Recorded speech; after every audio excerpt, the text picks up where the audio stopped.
Hello, hello, hello, je suis Eugénie Tenengwe, votre juriste avéré.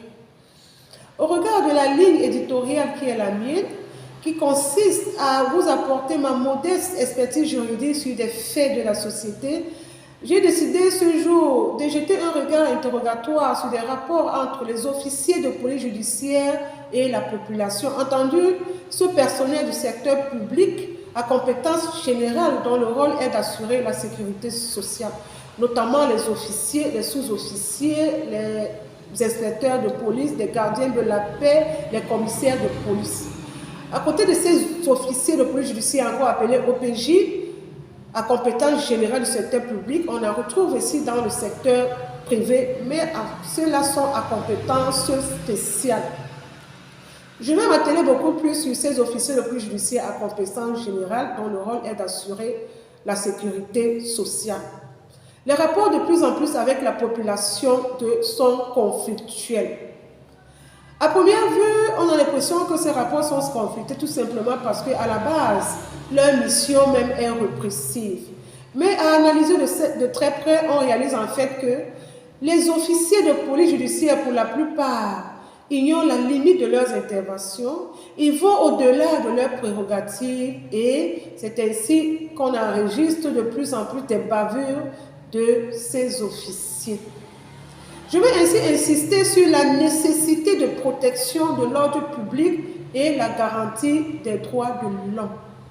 C'est un thème assez fédérateur qui suppose que les officiers de police judiciaire ont ce rôle, cette mission d'assurer l'ordre public, mais doivent aussi respecter les droits de l'homme. Au cours de mon intervention, qui est un thème assez large, qui ferait l'objet d'un cours de droit, je vais déjà vous expliquer de façon explicite qui est considéré comme officier de police judiciaire, tant dans le secteur public que dans le secteur privé. Quelles sont les prérogatives qui reviennent à un officier de police judiciaire? Quels sont les droits qu'un officier de police judiciaire devait respecter face à un présumé auteur d'une infraction?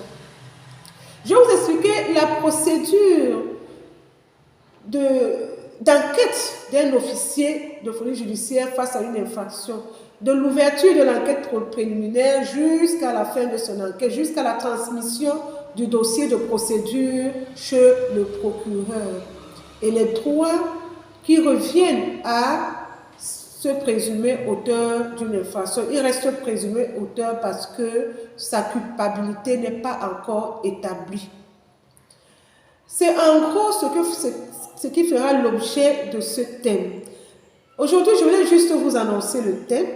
Je vous reviens la semaine prochaine pour aborder la première partie de ce thème qui consistera à vous indiquer les personnes considérées comme OPJ, entendu officiers de police judiciaire et leurs prérogatives. Ces deux points feront l'objet de ma première partie. D'ici là, portez-vous bien, restez scotchés pour la suite.